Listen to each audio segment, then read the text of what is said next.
Je me trouve à plus de 12 000 km de la France. Je suis en Indonésie, sur l'île principale, Java. Le cadre extraordinaire que vous voyez autour de moi, c'est Borobudur, le plus grand temple bouddhiste du monde. Il a été construit par les Sailandras. Il faut savoir que les Sailandras sont une dynastie un peu mystique qu'on ne connaît pas vraiment. On a retrouvé 2-3 écriteaux, mais on ne sait pas beaucoup plus. Ces temples, on peut penser également qu'ils sont en corrélation avec les temples d'Angkor, car ils ont un peu les mêmes architectures et qu'on peut voir des gravures dans la pierre qu'on peut trouver sur les temples d'Angkor au Cambodge. Bonsoir et bienvenue dans Tommy Vlog saison 3. Ça commence en 3, 2, 1, c'est parti.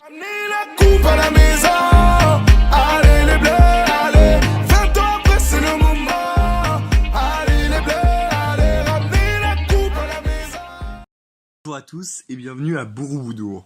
Aujourd'hui je vous offre un épisode exceptionnel. C'est un épisode un peu plus long, donc c'est 20 minutes pour découvrir Borobudur. Borobudur a été trouvé presque par hasard en 1814 par Thomas Stamford Raffles, qui est en fait tout simplement un des empereurs à cette époque-là.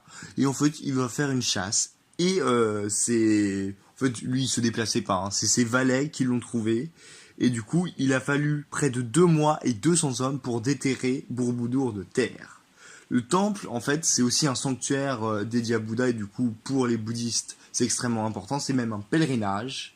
Et en fait, Borobudur, c'est très grand, on représente en fait une grande stupa.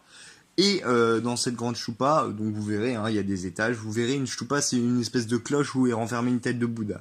Et donc en fait, sur ce monument, il y a 72 petites stupas qui abritent toutes des têtes de Bouddha, mais certains manquent malheureusement. En fait, c'est un carré, Borobudur, qui forme, c'est un carré d'environ 113 mètres de côté, et ça fait 42 mètres de haut.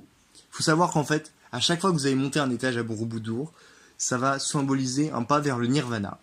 Il faut aussi observer qu'au fur et à mesure de quand on va monter, en fait, il y a des grands Bouddhas. Et vous allez voir que les attitudes vont changer. Donc si vous le voyez, c'est normal. C'est exactement ce qui a été voulu être donné par les Sailandras. Il faut savoir qu'à l'époque, Borobudur était évidemment peint, mais qu'à cause de la lumière, toutes les peintures ont disparu. Borobudur, depuis 1970, est classé au patrimoine mondial de l'UNESCO. Dans mon plateau, je vous ai dit que ces temples, construits par les Sailandras, seraient en corrélation avec les temples d'Angkor. Et oui, effectivement. Dans les temples d'Angkor qui ont été construits par les Khmers entre le 9e et le 15e siècle, à Siem Reap, qui est du coup la capitale Angkor, et d'ailleurs les Khmers étaient un peuple extrêmement important à cette époque-là, et d'ailleurs avait un immense empire qui a totalement été détruit au 15e siècle, il y a eu des temples qui se sont érigés de plus en plus haut, parce que chaque roi voulait son temple, mais surtout battre le roi antérieur, mais surtout sur les premiers temples.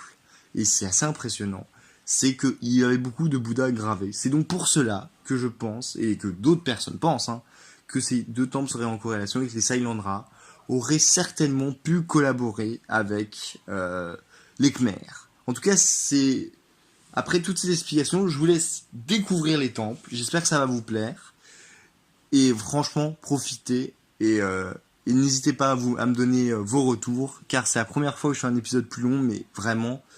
C'est l'un des plus beaux temples du monde et c'est le plus grand temple bouddhiste du monde. Voilà, c'était un peu long, je vous laisse profiter et surtout la semaine prochaine à 19h, n'oubliez pas, nouvelle vidéo mais elle sera courte et ça sera la visite de Prambanan, un très beau temple mais hindouiste cette fois-ci.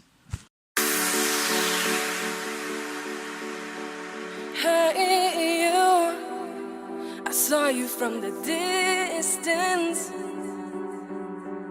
Hey you, can we talk?